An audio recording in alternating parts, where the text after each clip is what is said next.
성경 말씀은 마태복음 13장 10절서부터 17절까지 보시겠습니다. 제가 받들어 봉독합니다. 제자들이 예수께 나와 이르되 어찌하여 그들에게 비유로 말씀하시나이까? 대답하여 이르시되 천국의 비밀을 아는 것이 너희에게는 허락되었으나 그들에게는 아니 되었나니 무릇 있는 자는 받아 넉넉하게 되되 없는 자는 그 있는 것도 빼앗기리라.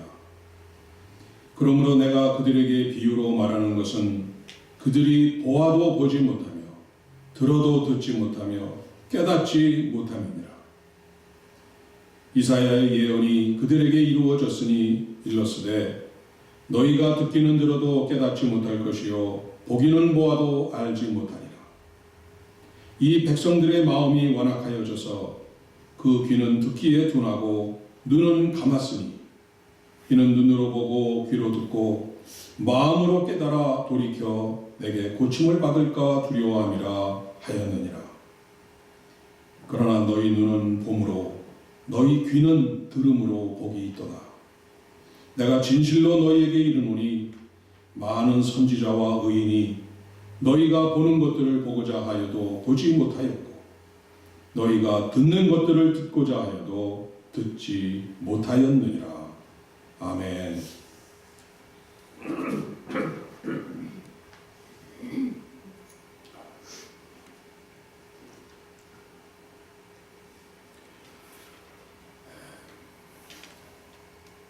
오늘은 여러분들이 작년 한 해 동안 많은 수고를 하셨기 때문에 특별히 이 팁으로 여러분이 가장 큰 관심을 갖고 계신 이 건강하게 장수하는 법에 대해서 먼저 잠깐 말씀드리겠습니다. 건강 100세 시대라고 하는 21세기에 살고 있지만 과연 나는 100세까지 건강하게 살 수 있을 것인가? 이런 의구심을 떨쳐버리지 못하고 있는 것이 솔직한 심정입니다. 해가 바뀌고 나이가 들어갈수록 오히려 그 관심과 걱정은 더 커지고 있는 것이 아마 다 여러분들의 공통된 또 솔직한 사실일 것입니다. 그런데 이제 겨우 흰머리 나기 시작한 목사가 얼마나 살았다고 뭘 안다고 건강 장수법을 알려준다고 하나 하고 의아하신 분도 계시는데 제가 체험한 것이 아니라 여러분이 잘 아시는 금년에 99세가 되신 대한민국 대표 철학자 연세대학교 명예교수이신 이 김영석 교수님의 말씀을 제가 전해드리고자 합니다. 이미 보신 분들도 계실지 모르겠습니다만 제가 한국에 잠깐 있는 동안에 지난 1월 1일 새해 첫날 아침에 이 건강 100세라는 이 프로를 보게 되었습니다. 그 프로에 출연한 이 김영석 교수가 주신 체험담과 말씀들을 전해드리고자 하는 것입니다.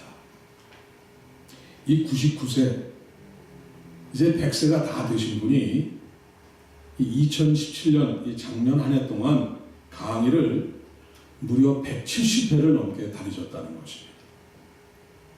그리고 책을 3권이나 써서 출간하셨습니다.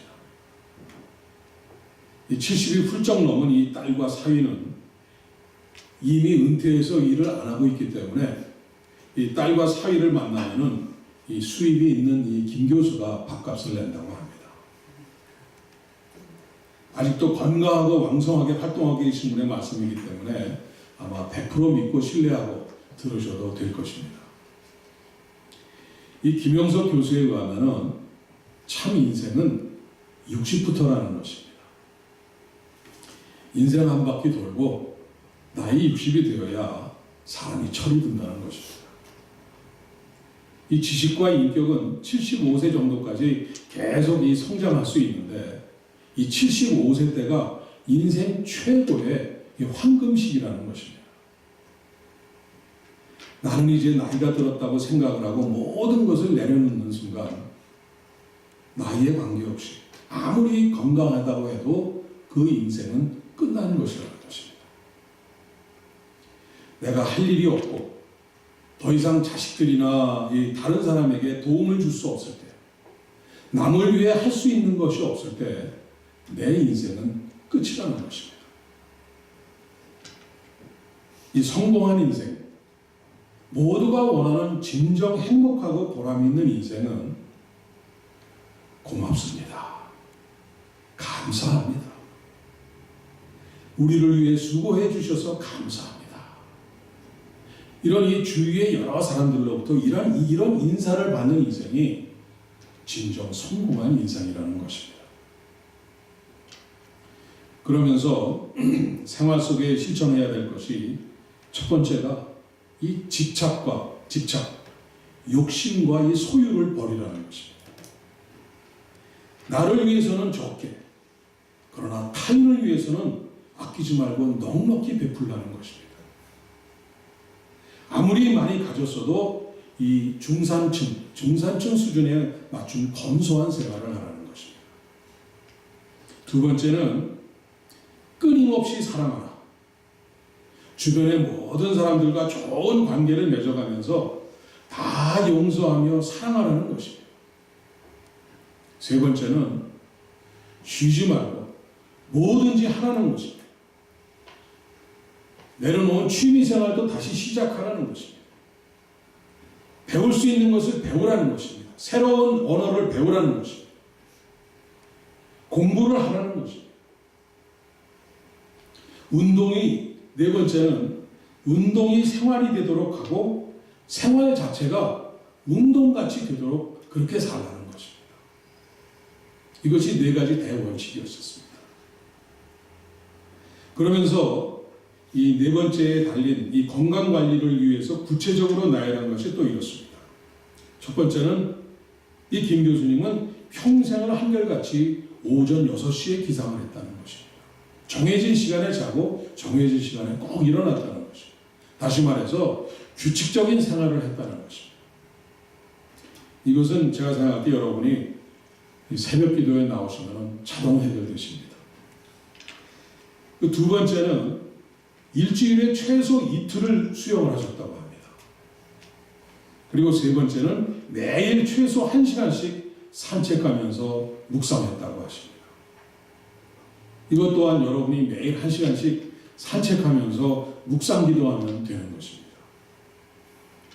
네 번째는 이 교수님이 특별히 음식 영양학의 분석을 갖다 공부하신 것은 아니고 그냥 당신이 주변에 충고를 듣고 이렇게 실행한 것인데, 이 네 번째는 흰쌀밥과 이 밀가루 음식 대신에 잡곡밥과 이 감자를 가까이 하고 이 계란과 우유를 매일 섭취하신답니다. 다섯 번째는 매일 밤 잠들기 전에 일기를 쓰신답니다. 그날을 돌아보면서 반성할 것 반성하고 내일을 계획하면서 이렇게 30분간 정도 일기를 쓰고 주무신다고 합니다. 그래서 이것 또한 여러분들이 자기 전에 30분간 간단히 성경 읽고 하루를 돌아보면서 기도하시면 되는 것입니다. 이 99세의 김영석 교수는 이제 내년에 100세를 준비하시면서 2018년 새해에 더욱 열심히 공부하겠다는 결심을, 이 새해의 결심을 말하셨습니다. 그리고 마지막으로 당신의 유일한 꿈은 자신의 인생을 깨끗하고 아름답게 마무리하고 죽는 것이라고 말씀하셨습니다. 어떻습니까? 좋은 팁이 되셨습니까? 여러분의 관심이 크신 분야이기 때문에 빠지지 않고 다 기억하시리라고 믿습니다. 좋은 팁으로 사용하셔서 여러분의 건강한 이 장수에 큰 도움이 되시고 여러분 모두가 100세가 넘도록 건강하게 사시기를 축원합니다. 이 사람은 이 자신의 관심이 높은 분야, 이 자기가 좋아하는 내용, 자신의 현재 장래와 직간접적으로 연관이 되는 이 중요한 사항에 대해서는 한 번 들어도 절대 잊어버리지 않습니다. 오히려 메모를 하면서 기억하고 암기까지 하려고 노력을 합니다. 이것이 인간입니다. 반대로 여러분이 자녀를 키울 때를 기억하듯이 사람들은 아무리 잔소리를 하고 귀에 못이 박히도록 이렇게 외쳐대도 관심이 없고 자기가 하기 싫은 것은 절대 듣지 않습니다. 우이독경, 속에 대고 이 성경 읽는 것과 똑같습니다. 오늘 본문이 바로 이러한 이 두 종류의 사람들에 대한 내용입니다. 이 지난주에 묵상한 이 씨 뿌리는 자의 비유에 이어지는 이런 연결 내용입니다. 우리 다 같이 본문 10절 한번 같이 읽겠습니다. 제자들이 예수께 나와 이르되 어찌하여 그들에게 비유로 말씀하시나이까. 예수님께서 이 씨 뿌리는 자에 대한 비유에 대한 말씀을 하실 때 제자들은 잠시 어리둥절해졌습니다. 왜냐하면 늘 간단한 이 직접 화법을 쓰시던 예수님께서 갑자기 비유로 말씀을 하셨기 때문입니다. 그래서 제자들이 예수님께 왜 비유를 사용해서 간접 화법으로 말씀하시는 건지를 지금 묻고 있는 것입니다. 그리고 그에 대한 예수님의 대답이 오늘 본문 11절 12절입니다. 대답하여 이르시되 천국의 비밀을 아는 것이 너희에게는 허락되었으나 그들에게는 아니 되었나니 무릇 있는 자는 받아 넉넉하게 되되 없는 자는 그 있는 것도 빼앗기리라. 예수님께서 이 천국의 비밀이라고 언급하시면서 제자들에게는 허락되었는데 그들에게는 안 되었다고 하십니다. 그러면서 비밀을 아는 자는 더욱 넉넉하게 되지만은 모르는 자는, 이 비밀을 모르는 자는 조금 아는 것도 다 빼앗기게 된다고 지금 말씀하고 계십니다. 조금 이해가 안 가는 그러한 말씀을 하고 계시지 않습니까? 그런데 여러분 잘 생각해 보십시오. 천국의 비밀이 무엇입니까? 하나님께서 이 땅에 성자 하나님 예수님을 메시아로 보내셔서 하나님 나라를 회복시키고 궁극적으로 하나님 나라를 실현시키는 것이 무슨 비밀에 속하는 내용입니까? 이것이 천국의 비밀이 될 수가 있겠습니까? 이거는 공공연한 사실입니다. 하나님 나라가 임하게 되는 것은 전 구약 성경 곳곳에 예언되어 있는 유대인들 모두가 다 공공연하게 잘 알고 있는 내용입니다. 오히려 메시아가 어서 오셔서 이스라엘을 하루속히 회복시키는 것을 간절히 갈망하고 있는 것이 바로 유대인들이었습니다. 그런데 무엇을 말씀하시고자 하시길래 예수님께서 갑자기 너희와 그들은 이렇게 갈라놓으시고 또 뭐 있는 자, 뭐 없는 자 이렇게 구분하시는 것입니까? 왜 이렇게 표현하셨을까요? 우선 본문에서 있는 자라는 것은 하나님의 말씀, 바로 예수님이 주시는 이 말씀을 진리로 받아들이고 예수님을 메시아로 인정하고 그 천국의 비밀을 깨닫는 자를 말하는 것입니다. 없는 자라는 것은 예수님의 말씀을 거부하고 천국의 비밀을 깨닫지 못하는 자를 지금 말하고 있습니다. 그러면은 예수님께서 있는 자와 없는 자, 깨닫는 자와 못 깨닫는 자를 미리부터 차등을 두시고 이렇게 차별하셨습니까? 아니죠. 있는 자와 없는 자가 동시에 똑같이 들은 것이 예수님의 말씀, 예수님의 가르침입니다. 똑같이 목격하고 똑같이 두 눈으로 똑똑히 본 것이 예수님께서 행하신 그 많은 놀라운 기사와 기적들입니다. 하나님이 그 해를 악인과 의인에게 비추시며 비를 의로운 자와 불의한 자에게 내려주셨듯이 예수님께서는 제자들이든 아니든 예수님을 인정하고 따르는 사람이든 아니든 그 누구도 차별을 두지 않으시고 동일하게 대해주셨습니다. 그 누구든 병들고 연약한 자들을 단 한 사람도 물리지 아니하시고 다 따뜻하게 품어주시고 치유하고 고쳐주셨던 것입니다. 왜냐하면 예수님께서는 우리의 연약함을 채우라는 분이 아니기 때문에, 우리의 부족함을 탓하는 분이 아니시기 때문입니다. 예수님께서는 오히려 이 미련한 자, 약한 자, 못 배우고 없어서 이 멸시받고 천대받는 자들까지 다 구하시려고 오히려 그들을 택해서 사용하신 분이 예수님이십니다. 그래서 예수님께서는 가장 쉬운 말, 가장 쉽고 알아듣고 이해하기 편한 이 쉬운 말들을 골라서 직접 화법의 이 간단한 문장으로 예수님은 선포를 시작하셨던 것입니다. 회개하라, 천국이 가까웠느냐. 주님께서 처음으로 선포하신 말씀입니다. 얼마나 간단하고 명료하고 정확한 말씀입니까? 심령이 가난한 자는 복이 있나니 천국이 그들의 것이니, 이 산상수훈의 말씀을 쉬운 말로 풀어주신 것입니다. 구하라 그리하면 너희에게 주실 것이요, 찾으라 그리하면 찾아낼 것이요, 문을 두드리라 그리하면 너희에게 열릴 것이니. 아니 이것보다 더 쉽고 간단 명료한 말씀이 어디 있겠습니까? 심지어 주기도문을 주시지 않았습니까? 우리들이 그렇게 어려워하고 부담스러워하는 이 기도를 하나님과 친밀하게 부담감 없이 늘 매일 기도하도록 가르쳐 주셨습니다. 그런데도 아직 못 보고 그래도 못 듣는 자들이 나오자 예수님께서 가끔씩 조금씩 야단을 치기도 하시고 탄식도 하셨습니다. 믿음이 작은 자들아, 피리를 불어도 너희가 춤추지 않고 슬피 울어도 너희가 가슴을 치지 않는구나. 바리새인들의 노골적 공격과 적대를 받고는 변하지 않는 그들을 향해서 진노해서 가끔은 야단을 치기도 하셨습니다. 독사의 자식들아, 나더러 주여 주여 하는 자마다 다 천국에 들어갈 것이 아니요 다만 하늘에 계신 내 아버지의 뜻대로 하는 자라야 들어가리라.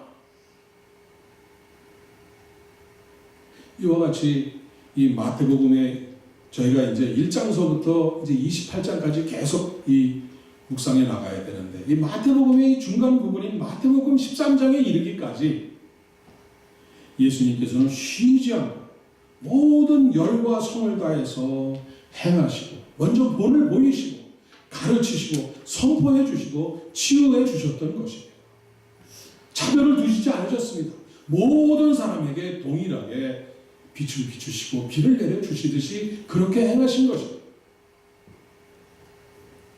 그런데도 다 같이 보고도, 다 같이 듣고도, 다 같이 예수님의 손길을 통하여서 치료를 받고 회복된 자들이었는데도 예수님이 하나님의 아들이시며 메시아이시고 하나님의 나라가 이미 이 땅에 도래했다는 것을 그걸 깨닫는 자가 있는가 하면은 깨닫지 못하고 오히려 대적하는 적까지 나오더라는 것입니다. 급기야는 예수님의 어머니 마리아와 동생들까지 깨닫지 못하고 믿지 못하는 것을 보시고는 깊은 아픔을 가지셨습니다. 그리고 해변가에 모이던 사람들을 배 위에서 말씀하시며 바라보셨을 때 그들 역시 예수님을 메시아로 믿고 이 전심으로 따르기보다는 한 끼 배고픔을 때우기 위해서, 아픈 것을 치료받기 위해서, 자신의 아쉬운 문제를 해결받기 위해서 모여든 사람들이 아직도 그렇게 많은 것을 보시고는 깊은 실망감을 금하실 수가 없었던 것입니다. 그래서 예수님께서는 생각하신 것입니다. 이제 직정화법으로 이렇게 쉽게 간단하게 명료하게 설명해도 못 알아들으니 혹시 알아들을까 하는 이런 마지막 소망과 같은 간절한 마음을 가지고 비유로 말씀을 하기 시작하시는 것입니다. 그리고 그 비유로 말씀하신 주님의 마음과 그 이유를 솔직히 밝혀주신 것이 본문 13절과 그 이하 절들인 것입니다. 우리 다 같이 13절을 보십니다. 그러므로 내가 그들에게 비유로 말하는 것은 그들이 보아도 보지 못하며 들어도 듣지 못하며 깨닫지 못함이니라.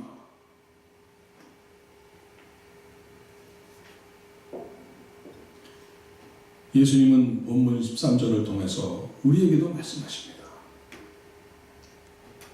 그렇게 많은 기사와 이 기적을 행하셨고 메시아가 아니면 하나님이 아니면 도저히 할 수 없는 일들을 행하시고 하나님의 아들로서 권능의 말씀, 천국 복음의 말씀, 긍휼과 자비의 말씀을 충분히 들려주셨습니다. 그런데도 예수님을 전혀 알아보지 못하고 깨닫지 못하는 자들은 눈뜬 장님인 영적 소경이고 영적 귀머거리라는 것입니다. 영적 불구자라는 것입니다. 그들에게는 이제껏 베풀어진 이 천국 복음의 말씀마저도 다 빼앗기고 영원한 멸망을 받을 수밖에 없다는 말씀인 것입니다. 이렇게 영적 불구자가 된 이유를 예수님은 이사야의 예언을 인용하시면서 15절에서 이렇게 말씀하고 계십니다. 이 백성들의 마음이 완악하여져서 그 귀는 듣기에 둔하고 눈을 감았으니 사람들의 마음이 완악해졌다고 하십니다. 여기 마음이 완악해졌다는 것은 마음이 두껍게 되었다. 이 마음이 무감각하게 되었다는 뜻입니다. 마음이 게으르고 나태해서 이 살이 찌고 둔해지다 보니까 이 영적 감수성이 무뎌져서 듣지도 못하고 보지도 못하게 되었다는 것입니다. 아무리 귀에 못이 박히도록 직접화법이든 비유를 써서 간접화법이든 아무리 그렇게 전하려고 노력을 해도 또 심지어 기적을 그 눈앞에서 직접 보여주셔도 도대체 깨달음이 없다는 것입니다.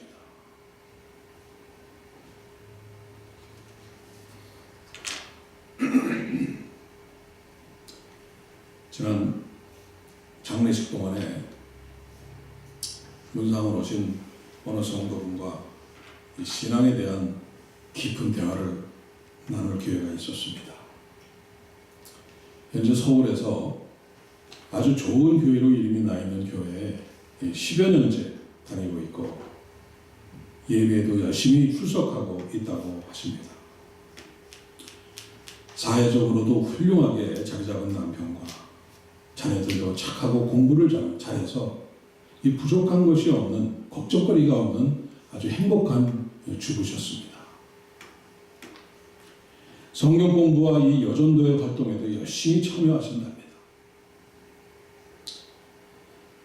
그런데 이 성경 공부와 설교를 통해서 조금씩 이 성경 지식이 늘어가는 그 기쁨 외에는 자기의 마음에는 교회의 그 성도들이 말하는 이런 영적인 기쁨이나 은혜에 대한 이런 감동과 감격이 없다는 것입니다. 그것을 느껴보지를 못했다는 것입니다.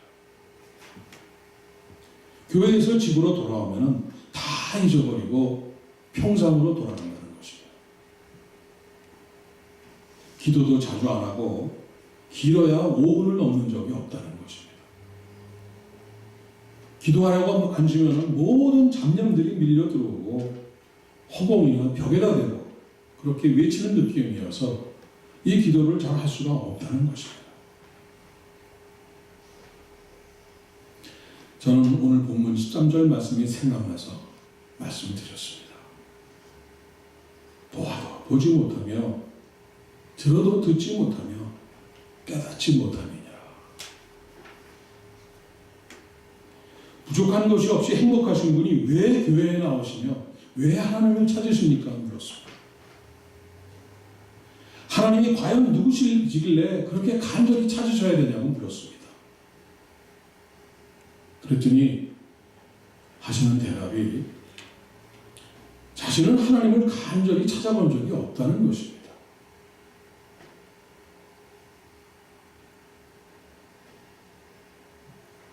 그냥 와서 다니게 되었다는 것입니다.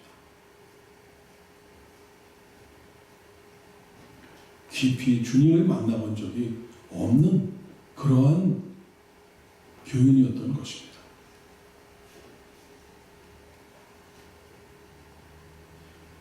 오늘 이 자리에도 있을 수 있습니다만 세상에 많은 교인들이 아무런 이 감동도 이 감격도 감사함도 기쁨도 없이 그저 습관처럼 교회에 다니시는 분들이 의외로 참 많습니다. 무슨 이 의무감에 붙잡혀서 다니시는 분도 계십니다. 분명히 똑같은 은혜의 현장인 이 교회의 주일 예배의 자리에 앉아서도 같은 찬양을 드리고 같은 말씀을 똑같이 들었는데도 깨닫고 은혜에 감격하는 사람이 있지만은 똑같은 자리에서 깨닫지 못하고 아무것도 들은 것 없이 그냥 돌아가시는 분이 계십니다. 마음이 완악해져서 그 심령이 새가 날아다니는 길가인지 돌짝밭인지 가시덤불이 엉켜있는 것은 가시떨기밭인지 아직 좋은 밭이 되지 못한 분들이 주변에 있습니다.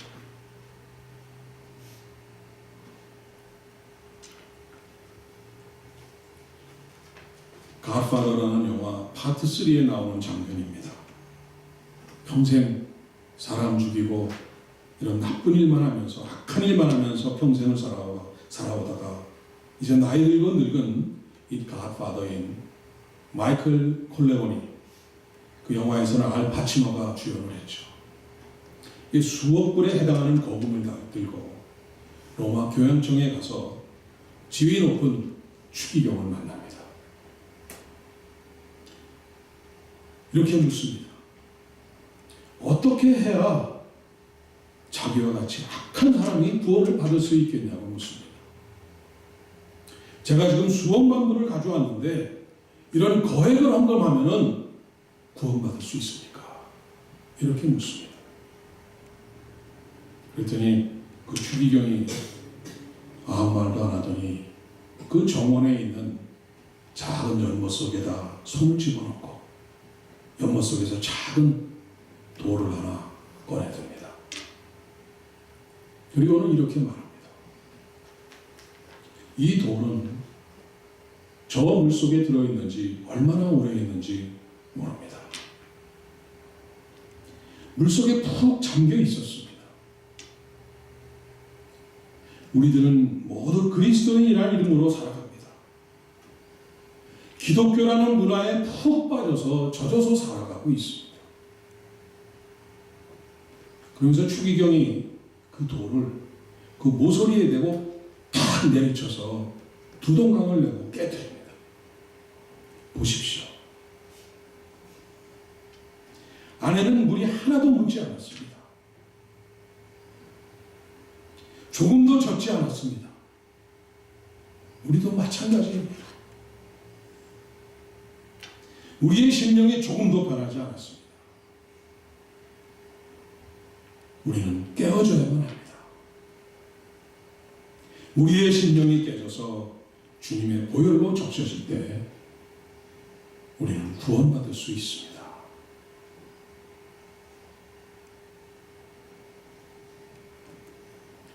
오늘 주님께서 우리의 마음이 완악해져서 보지도 듣지도 못한다고 말씀하고 계십니다. 두껍게 살쪄서 둔해진 마음, 이 무감각해진 우리 마음을 무엇으로 깨뜨릴 수가 있겠습니까? 주님께서 우리에게 오늘 히브리서 4장 12절을 주십니다. 우리 다같이 한 목소리로 읽습니다. 하나님의 말씀은 살아있고 활력이 있어 좌우의 날선 어떤 검보다 예리하여 혼과 영과 및 관절과 골수를 찔러 쪼개기까지 하며 또 마음의 생각과 뜻을 판단하나니. 아멘. 사랑하는 여러분, 오직 하나님 말씀만이 우리의 완악해진 마음을 깨뜨릴 수가 있습니다. 못 보고 못 듣는 것에서 고쳐질 수 있습니다. 오늘 예수님은 본문 16절에 말씀하십니다. 너희 눈은 봄으로 너희 귀는 들음으로 복이 있도다. 새해가 시작되었습니다. 여러분의 눈이 주님을 바라볼 수 있고 주님의 임재를 느끼고 체험하는 복된 눈이 되시기를 바랍니다. 여러분의 귀가 주님의 음성을 듣고 내재하시는 성령의 음성을 들을 수 있는 이런 영적인 복된 귀가 되시기를 바랍니다. 새해부터는 하나님의 말씀을 꼭 붙들고 보고 듣고 깨달아 순종하며 나아가는 여러분과 우리 온 교회가 되어서 하나님의 크신 은혜가 넘치도록 임하시기를 주님의 이름으로 간절히 축원드립니다. 기도하겠습니다. 아버지 하나님, 완악해진 우리의 심령을 말씀으로 찌르고 깨뜨려 주셔서 우리의 온전함을 되찾게 해 주옵소서. 혼란하고 어지러운 마지막 때 오늘 우리에게 주시는 말씀을 듣게 해 주옵소서. 오늘 우리 교회와 우리 가정에 임재하시는 주님을 보게 하시며 다 같이 순종하여 아버지의 귀한 사역에 동참하는 우리 모두가 되도록 인도하여 주옵소서. 예수님의 이름으로 기도드립니다. 아멘.